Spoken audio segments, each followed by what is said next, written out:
美国12月19日，德克萨斯州州长葛雷格·阿伯特宣布了一项新的边境安全政策，以阻止非法移民冒险穿越边境来到德州。I want to thank everybody for being out here today. I am joined today by General Seltzer, by the Director of the Texas Department of Public Safety, Freeman Martin, by the Texas Border Czar, Mike Banks, by Rose Luna. She is the CEO of the Texas Association Against Sexual Assault, and also by Martine and Kimberly Wall. This is Kim Wall right here. The Walls are the owners of the property on which we gather today. We gather in areas where they have burned down trees like the ashes that we see here. The ashes we see here are from trees they burned down. Trees where migrant women were being sexually assaulted by coyotes, gangs, and human traffickers. They are known as rape trees. We're here to expose the truth to immigrants who are thinking about coming here, the truth about the traffickers who assault so many of the women and children along the way. We are launching a new campaign to deter illegal immigration into Texas. Yesterday, we began putting up billboards, dozens of billboards, in Central America and in Mexico. They inform potential illegal immigrants about the reality of what will happen to them if they try to enter Texas illegally. These billboards, some of which you can see behind me, they tell the horror stories of human trafficking. One says many girls who try to migrate to Texas are kidnapped. Another sign says your wife and daughter will pay for their trip with their bodies. One asked families thinking about sending their kids here, how much did you pay to have your daughter raped? This is tough medicine. But we want no more rape trees in Texas. Do not make the dangerous trek to Texas. For migrants who are now already close to crossing the border illegally, we have billboards providing warning messages in Mexico. They are arrayed across Mexico, but especially along the northern border of Mexico, all the way from Matamoros to Juarez and many places in between. One says, stop. If you cross the border illegally into Texas, you will be jailed. Another warns, don't come to Texas illegally, you will be arrested. And know this, the Trump administration will prioritize for deportation illegal immigrants who have been arrested. To ensure that as many people as possible are aware of these warnings, these billboards are in several languages, including Spanish, Russian, Chinese, and Arabic. To keep illegal immigrants from entering into Texas, we've built walls and razor wire barriers and deployed buoys and container boxes. We have arrested thousands who got by those barriers. We will continue to aggressively arrest immigrants entering Texas illegally. We will work with the Trump administration to deport them. The message is, do not risk a dangerous trip just to be arrested and deported. Next, we will have Rosa Luna, the CEO of the Texas Association Against Sexual Assault, speak to you. Thank you. Hello, everybody. My name is Rose Luna. I'm the CEO of the Texas Association Against Sexual Assault. We are the statewide sexual coalition committed to ending sexual violence in our great state of Texas. First and foremost, our North Star is all survivors of sexual assault, regardless of circumstance. Unlike other states, in Texas, we have state-specific statistics. And according to these figures, 1 in 5 Texas men and 2 in 5 Texas women will experience sexual assault at some point in their lives. This prevalence is staggering, but those are the numbers that we know. Those are the numbers that we can grasp. Alternatively, and the reason why I'm here is there is a largely unspoken sexual assault crisis impacting women and children migrating to the Texas border. Acknowledging this issue and its profound impact on survivors is not just crucial, it's our responsibility. The anecdotes from women who have made this journey are heartbreaking. A few years ago, during a visit to an immigration facility in Williamson County, there was a long line of women that waited for me to finish my presentation so that they could share their harrowing accounts of sexual assault. It was gut-wrenching, it was heartbreaking to know that I was the first person that they felt safe enough to share their story with. It was very painful, it was very raw.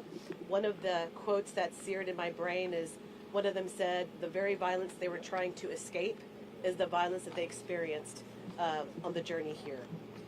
It's a reminder that there is harm and suffering in this journey. I think the reality is that the price of the journey is very high. It is important for us to recognize that, and it is vital for them to understand that. And most importantly, no one deserves to be raped. No one deserves to be stripped of their dignity under any circumstance. Survivors of sexual assault are not a population that seeks the spotlight, nor are the men, women, and children making decisions on whether or not to make the journey.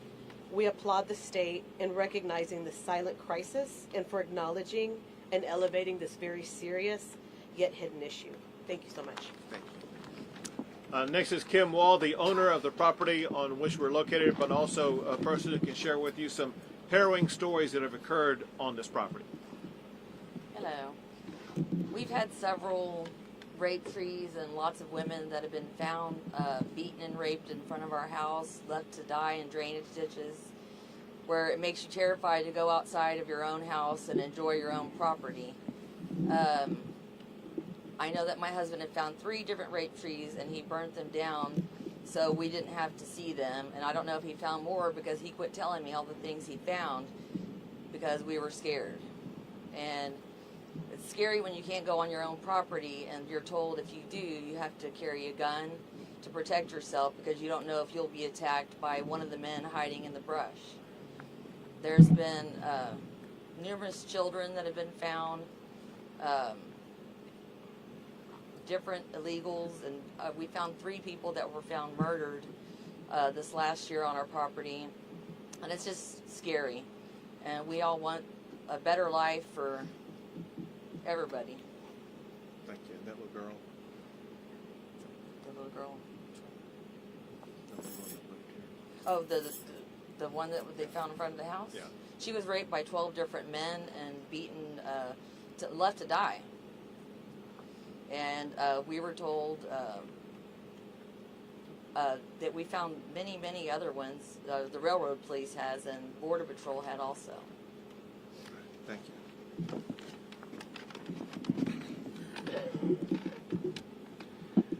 I want to thank Kim and Martine for opening up the property, but more importantly for being able to share their story about the reality of what's happening on a daily basis, especially under the Biden administration with the open border policies that have led to so many sexual assaults, murders like what she talked about on this very property.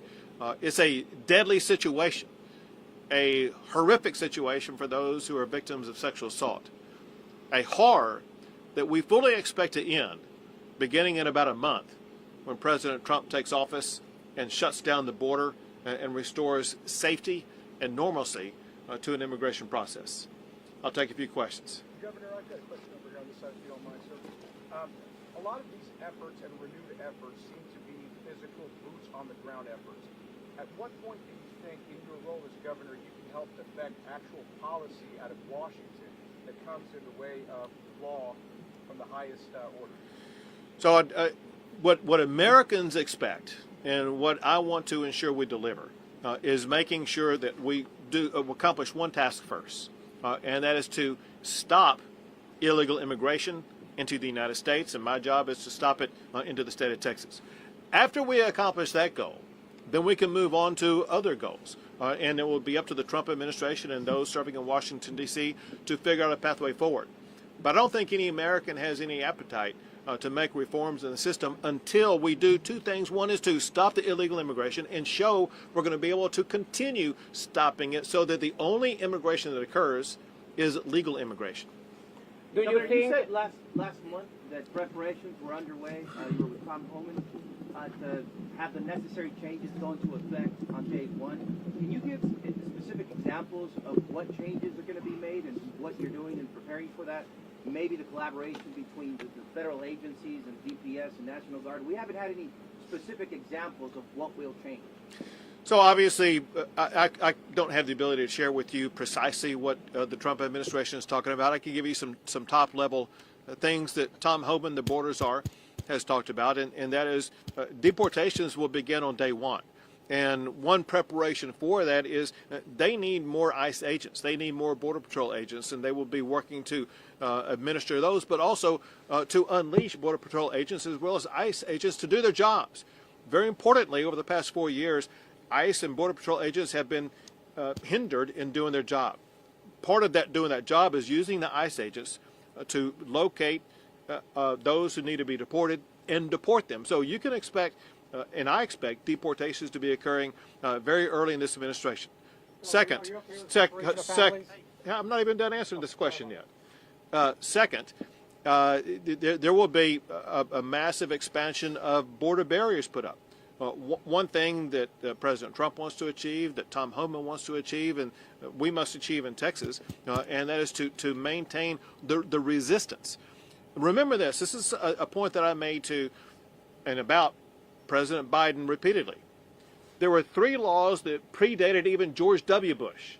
A law that requires the president to deny illegal entry, a law that requires the president to detain anybody who does enter illegally, and a law that requires the president to build border barriers. Bush and Obama and Trump did all 3 of those. Biden did none of those 3. What Trump will do, he now knows exactly how to execute these duties in office. And from day one, he will execute all 3 of those duties. Do you think that this guy, hold a second. This guy has had a question. I'll come back to you. Family separation is okay? The guy, did you have a question? Same question. Say it again. Do you think the family separation is okay for the country? So I'll tell you what Tom Homan said. Tom Homan said this, and there's no need for family separations because if there's a person in the family who is in the United States illegally, the Trump administration will deport them. And it's the family that gets to choose. The family gets to choose, are they going to remain together and all go back together? Or is the family going to make the decision that the family will have a separation of the family? That's a family choice, not a choice by the Trump administration. We've seen the deterrence that you've had in the water, billboards now, but is Texas, and are you getting the legislature and the state ready to basically almost shoulder the burden of what seems to be a deportation movement that would go through Texas? Do you think Texas is going to be carrying most of this weight? Are we going to have most of the burden of it?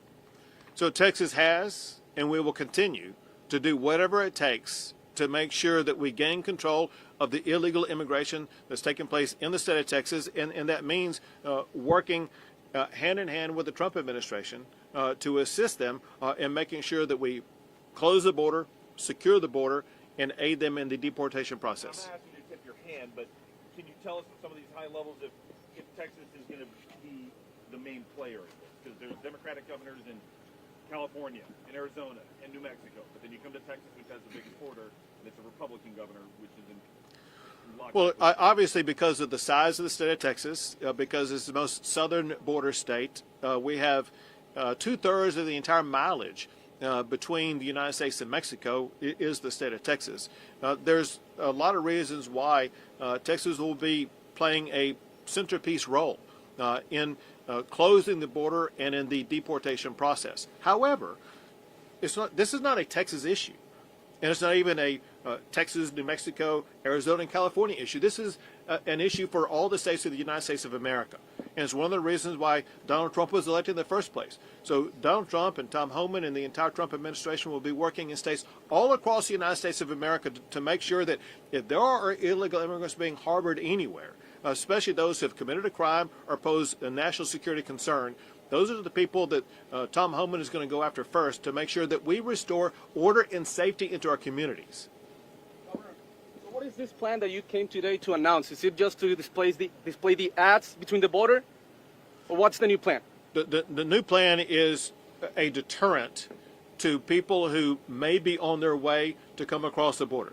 Listen, there have been many stories and things that we're monitoring where in the last month before Donald Trump becomes the president, there are many people who may make a last gasp effort to try to cross the border. And our goal right now, immediately, is not only to discourage them from coming, but to help them understand the consequences when they come. The consequences are that the people coming here, they could be raped, they could be assaulted, they could be killed. But the consequences also are, if they do make it across, they will be arrested, they will be jailed, and they will be deported. It is senseless. It is futile for people to try to continue the trek to the United States of America, and especially to the state of Texas, and enter illegally, because you will face bad consequences along the way. And our goal is to stop people in their tracks where they are right now and have them stop making any further trek toward Texas or the United States of America. We have time for two more, guys. How much does this campaign cost the state, and do you think this is an effective use of funds when it comes to tackling the border? Sure. I don't have the exact number with me. I think it's roughly about $100,000. Could be a little bit more than that. And every tool and strategy that we find and locate are effective strategies. Know what I'm about to tell you. And that is, there are a lot of organizations and people who are providing a contrary narrative to what we are saying today. There are the cartels, there are gangs, there are human traffickers, there's even maybe the government of Mexico, as well as non-governmental organizations that tell a completely different story and make it sound like it may be harmless going into the state of Texas. And we are trying to provide a pushback against that narrative and provide reality facts for immigrants thinking about coming here, to save their lives, to save them from sexual assault, save them from being arrested, and let them know there are consequences if they take any further steps to come to the state of Texas. Last question. Governor, you mentioned border bollards expansion. Does Texas intend to continue building its border wall? And secondly, yesterday your land commissioner, John Buckingham, offered Texas lands to store some of the bollards to the Trump administration. Have they responded and accepted, sir? Well, so what the Trump administration is doing, they want to figure out the most cost-effective and strategic way to go about all this process. What the Trump administration knows is that Texas stands ready to assist them in any way. They know that we have the capability of building the wall maybe faster and cheaper than what they're able to do. We'd be more than happy to build the wall, assuming the federal government pays for it. But this is a time where you're going to see, unlike the last 4 years, you're going to see great collaboration and cooperation, so that we're going to be far more effective and be able to move far faster than ever before at securing the border. Great. Thanks, everyone.